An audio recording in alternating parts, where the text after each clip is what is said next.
Hey folks, welcome back to the channel. Just wanted to provide you with a quick update on the build progress of the AT Overland Atlas topper.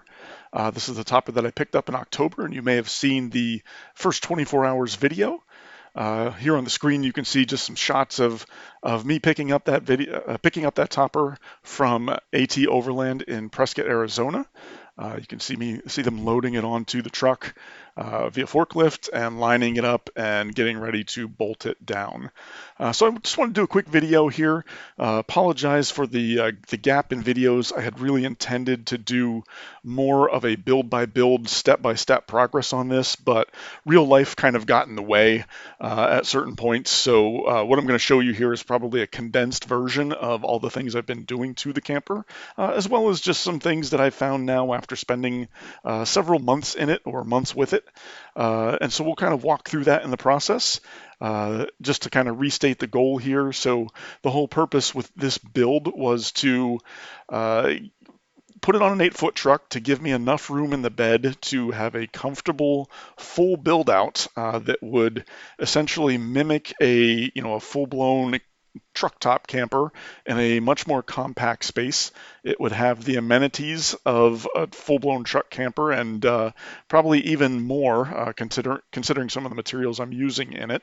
All the same time staying as stealthy as I can in terms of looking like a contractor's truck when the top is down. So here's a shot from the previous video. If you haven't checked that out, please go check out the first 24 hours sort of one-take video that I filmed on the way back after picking it up. And you can see one of the first things that I did was put the awning, the alu-cab shadow on the side of the truck. Next thing I did was I started to line up the solar. I bought 4 100-watt Renogy solar panels. They're the glass-sided panels. I mounted them with the plastic ABS feet with 3M VHB tape on each side of each footing. There's 6 footings on each panel itself. And then I mounted those to the roof of the Atlas itself. This is the first time that I use glass panels as opposed to flexible solar panels on previous builds, and there's a reason for that, which I'll get into in another video. But you can kind of see how that looks, how the ABS feet mount. There's the first panel, so that you can see the fitting, and once I got one down and measured the fitting, you can see how the other 3 mount to the top of the roof. There is no room for error in terms of distance here.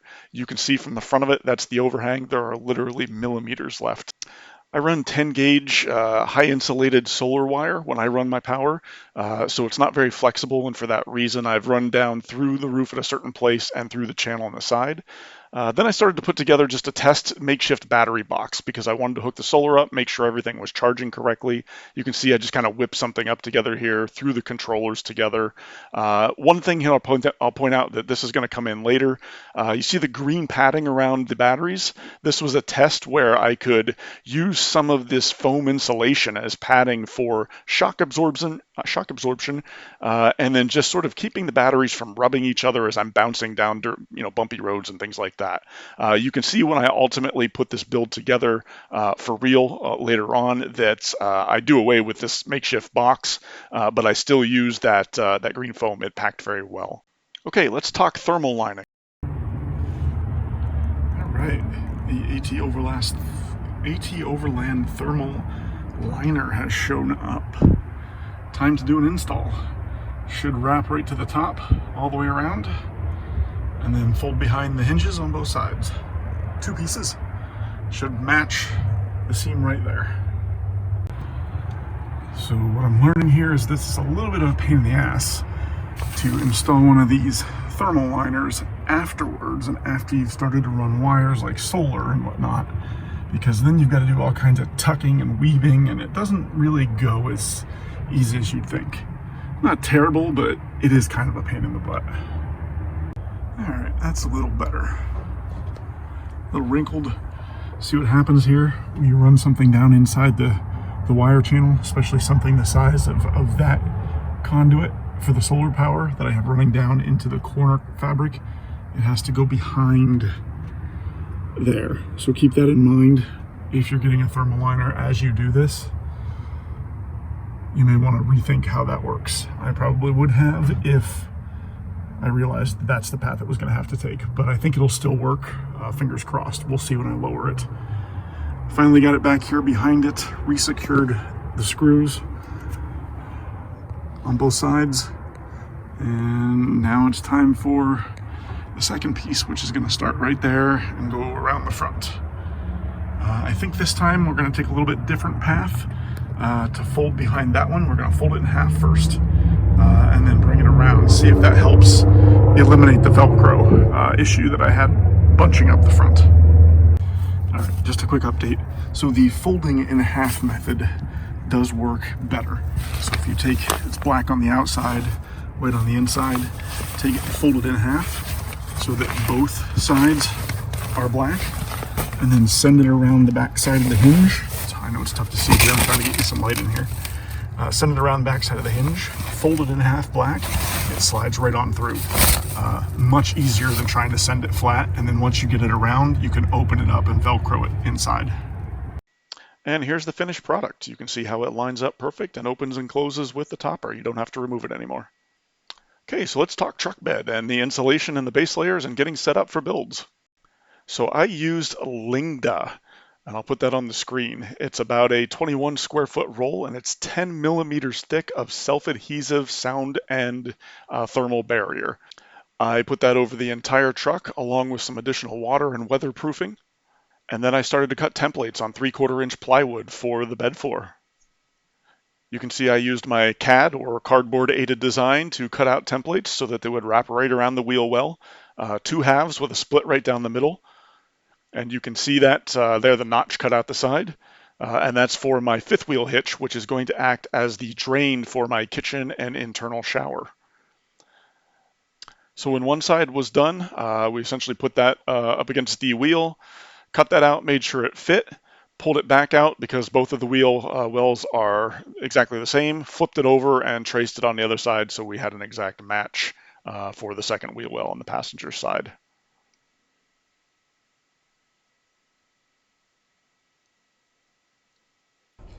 And then you can kind of see the test fit where everything is all put together and it fits like a glove. You can also see in the front passenger corner there that I've already installed my ProPix furnace. I installed that as one of the first things that I did when I got back after buying it because it was getting colder in the winter and I wanted to winter camp, so I put the ProPix heater in there. Knowing where it was going to go, it was sort of a no-brainer to put that in first thing. Then came coating it. So I chose Raptor Liner, and I actually chose to use the spray version of it. In hindsight, I should have used the roll-on version. It would have been much cheaper. It took me 8 cans to do both sides of both halves of this truck bed. And each one of those cans was somewhere in the, I think, $20 to $30 range. So do yourself a favor, if you're going to do this, use the roll-on. It's cheaper. So you can kind of see the finished product here. So this is the Raptor, the 2 sides installed there with the cutout for my 5th wheel hitch, aka drain for my shower tub. You can see how that works and how that's going to fit with everything insulated. There's the full insulation on both sides. Now you're not going to see, it's okay if this gets scratched or tarnished or doesn't quite line up absolutely perfect because it's going to be all covered with cabinetry and flooring anyway. This is just your baseboard to mount things to. Okay, so let's talk cable management, wire management, and electronics for a second. So I found this nifty little series of what would normally be office desk cable management channels, and they just happen to fit on the Atlas right on the base of the bed, on the bed rail. And they can line up and they can Velcro against the carpet and they fit right underneath the window perfectly. So I thought this would give a good channel for me to run any kind of electrical cabling or otherwise all the way around the sides of the camper and still have easy access to it and still have it be out of the way. So at any time I might need to service or add to these, add electronics to the truck or anything along that nature while I'm out on the road, this is the easiest way for me to access wiring and still keep it hidden and in a safe place. So I bought enough to go all the way around that ledge on the camper. I did have to make some adjustments for where the camper bolts to the truck bed. And you can kind of see, basically all I did was take a little Dremel and just sort of chisel out wherever there was a bolt. And you can see what that looks like as it runs down the driver's side. Let's talk about electrical and move on to lighting. So AT Overland makes these brackets that mount to the front of the Atlas. As you can see here, they go on each side and are made to mount a light bar. I wanted to paint match them, so I did that so that they blended in. And I ordered some new PIA 6-inch light bars that are sort of stealthy and mounted them up to the front instead of a big giant light bar. And I wanted to keep that stealth look from the truck from each side. So still functional, still throw a lot of light, but just sort of retracted and stealth there, kind of blending in with the rest of the truck. And while we're adding electronics, to get that all out of the way, I added two rigid amber DC 65-degree scene lights. These point sort of down and out, creating a nice little camp scene around the truck. I added two rear floods and two side floods that pop up with the truck camper and create a 360-degree circle of light around the truck. And then I added a Wii Boost antenna that folds down and is protected by the upright bars for my cell phone booster. And here you can just see a side shot of how that floodlight sits on the top of the roof protected by the bars. Next thing on the list was adding two pass-throughs, one for filling the 42-gallon water tank and the other one for two outlets for shore power. And you can see how we cut those there. The water tank has a lockable cap on it.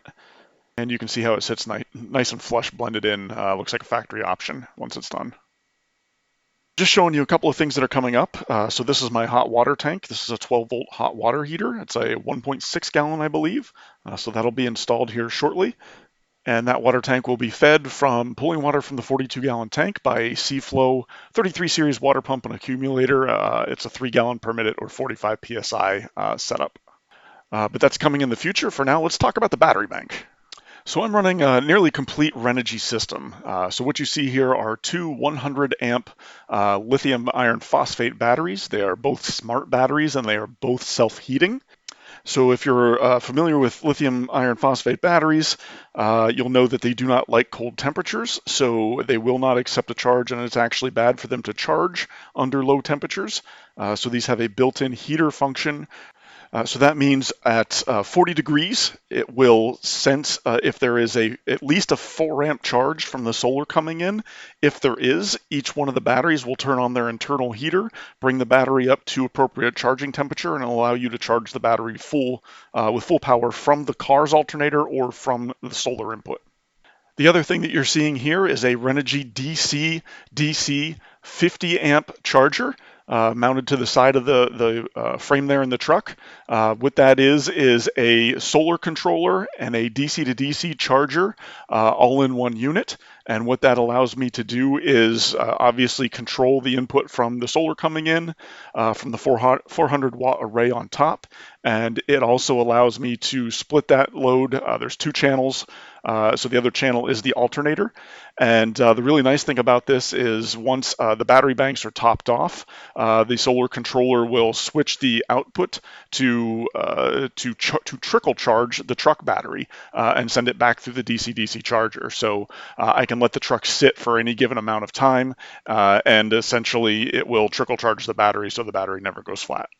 If you remember back to the beginning of the video, I talked about the experimentation with the foam that I was using for shock absorption and to just brace the batteries.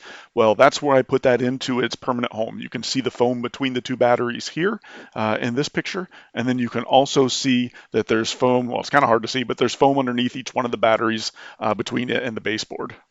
Mounted next to the battery bank toward the front of the cab is a Victron Bluetooth 25 amp charger that's plugged into the shore power pass-through.